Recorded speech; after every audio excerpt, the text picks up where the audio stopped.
Olá pessoal, na aula de hoje eu irei falar sobre os protozoários. Os protozoários pertencem ao reino protista.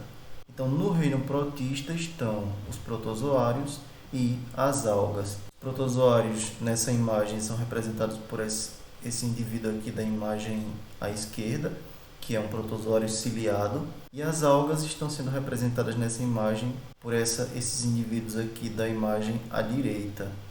Bom, as principais características dos protozoários são as seguintes. Eles são unicelulares, ou seja, protozoários são formados por apenas uma célula. Eles são heterótrofos, então os protozoários não conseguem produzir o próprio alimento, consequentemente eles precisam se alimentar de outro ser vivo. Eles podem ser de vida livre, então eles podem viver livremente na natureza, ou eles podem ser parasitas. Protozoários que são parasitas vão ter que viver dentro do corpo de outro ser vivo para se alimentar dos recursos que tem no corpo daquele ser vivo e assim se manter vivo.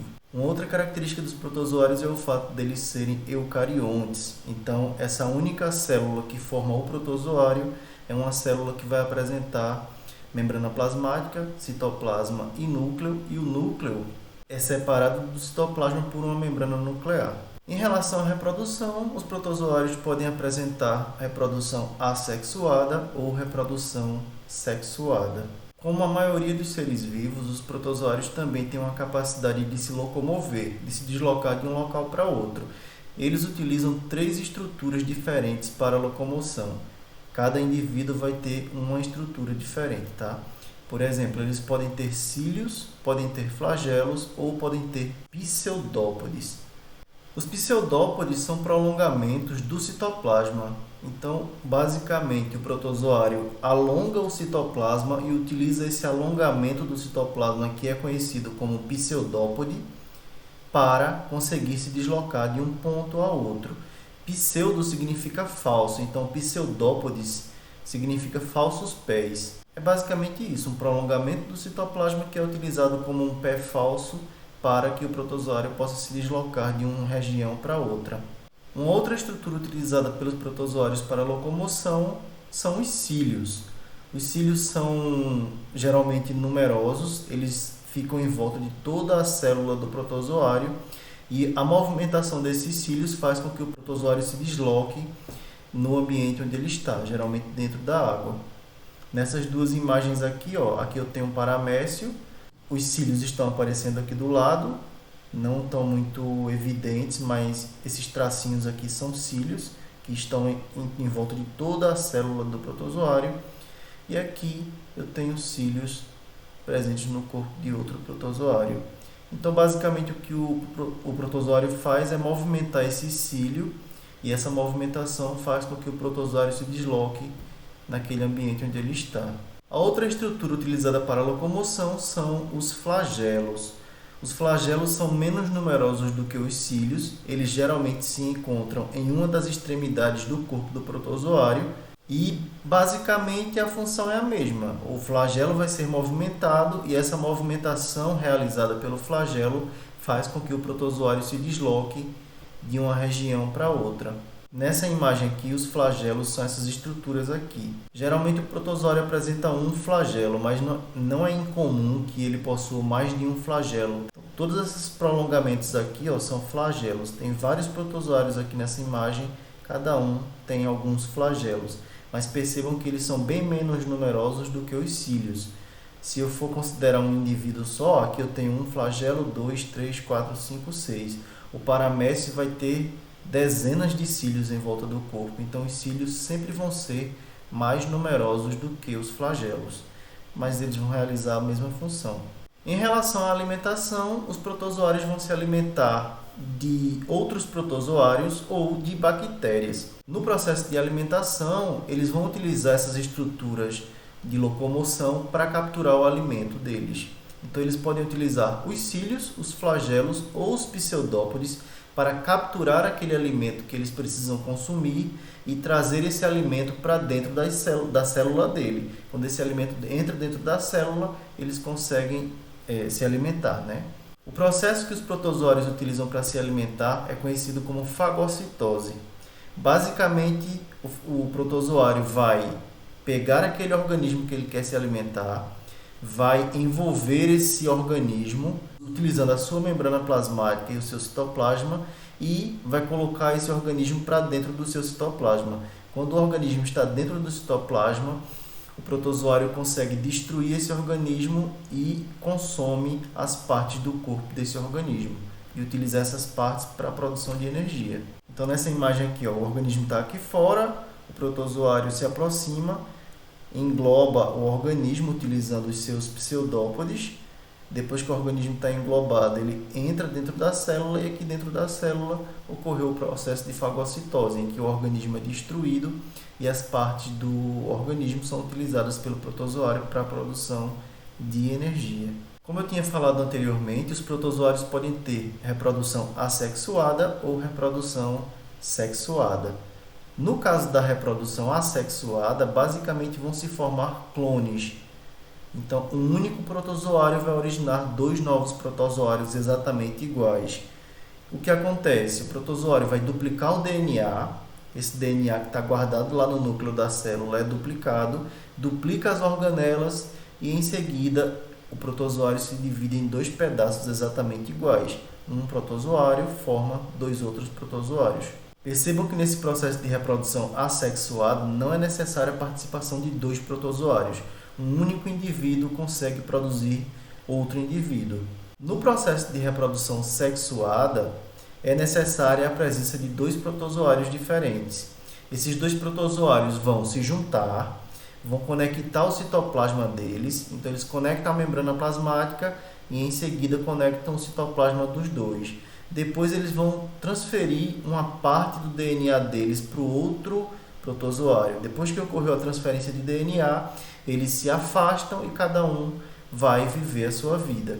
Então acaba o processo de reprodução sexuada quando eles trocam o DNA e se separam. Bom, agora eu vou mostrar para vocês algumas doenças que são causadas por protozoários. Por exemplo, uma das mais conhecidas é a doença de Chagas. A doença de Chagas é transmitida por um inseto. Esse inseto é conhecido popularmente como barbeiro. É um tipo de percevejo. O barbeiro se alimenta de sangue. Ele é hematófago. Então, quando ele está se alimentando de sangue, é comum que o inseto defeque próximo ao local que ele estava sugando o sangue.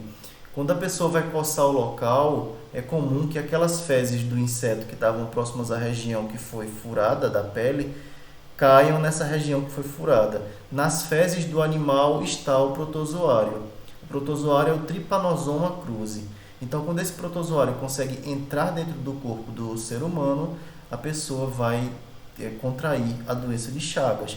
Uma outra forma de contrair a doença de Chagas é através de transfusão de sangue, caso o sangue que seja doado para a pessoa esteja contaminado com o protozoário.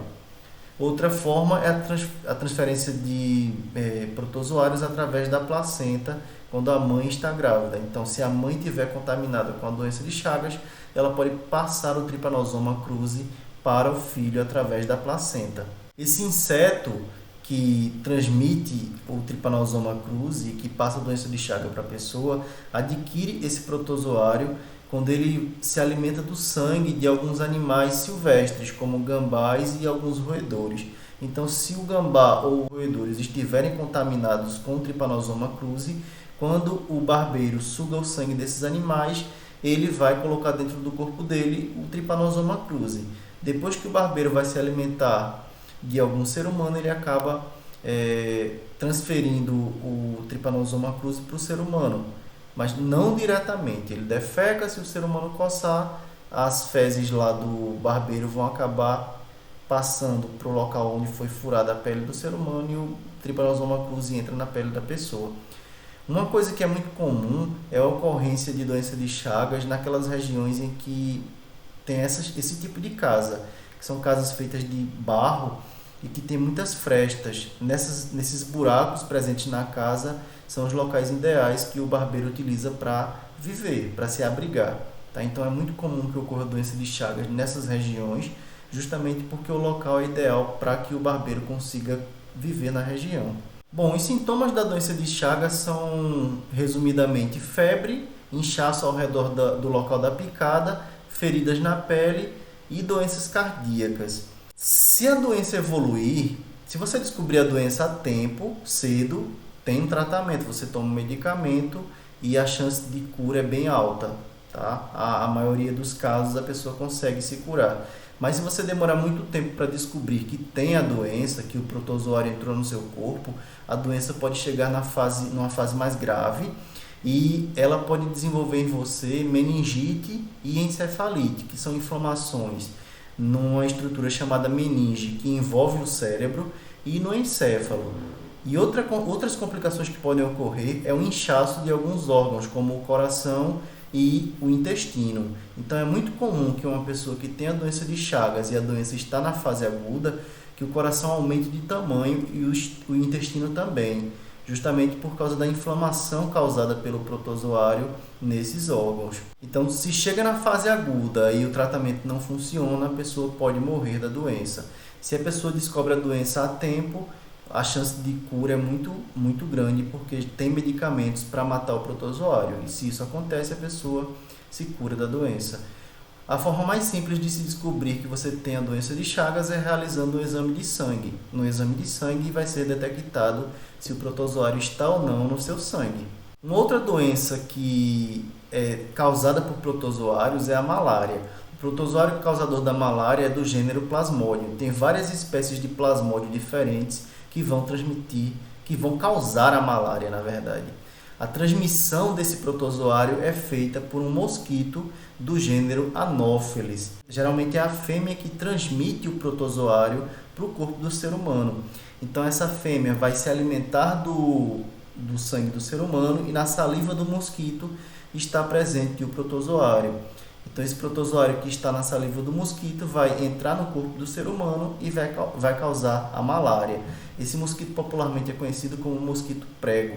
Então ele é um vetor da doença. O protozoário passa um tempo no corpo do mosquito e se desenvolve, né? Tem uma parte do ciclo de vida no corpo do mosquito e depois ele finaliza o seu ciclo de vida no corpo do ser humano, quando o ser humano é infectado. Quando uma pessoa tem a malária, os principais sintomas são febre alta, calafrios intensos que podem alternar entre muito calor e sudorese intensa, então a pessoa começa a transpirar muito, dor de cabeça, dor no corpo, falta de apetite, pele amarelada e cansaço. Bom, por que a pessoa vai ter cansaço, pele amarelada, falta de apetite? Porque esses plasmódios vão primeiro estar presentes no sangue da pessoa. O sangue passa pelo nosso fígado constantemente. Quando o sangue passa pelo fígado, é comum que esses protozoários se instalem lá no fígado, entrem nas células do fígado e comecem a destruir essas células. Depois de um tempo, a quantidade de protozoários aumenta, porque eles vão se reproduzir dentro lá das células, e esses protozoários vão começar a infestar as células do sangue, aquelas hemácias que são as células responsáveis pelo transporte de oxigênio. Como a quantidade de células do sangue afetada vai aumentando, essa destruição das hemácias vai causar a liberação de uma substância chamada bilirrubina, que vai dar essa coloração amarelada na pele da pessoa. O cansaço é decorrente da diminuição do transporte de oxigênio, já que as hemácias estão sendo destruídas, ocorre um menor transporte de oxigênio do pulmão para as células e, como consequência, o nosso corpo diminui a produção de energia. Bom, pessoal, a aula finaliza aqui. Eu espero que vocês tenham entendido o conteúdo. Até a próxima aula.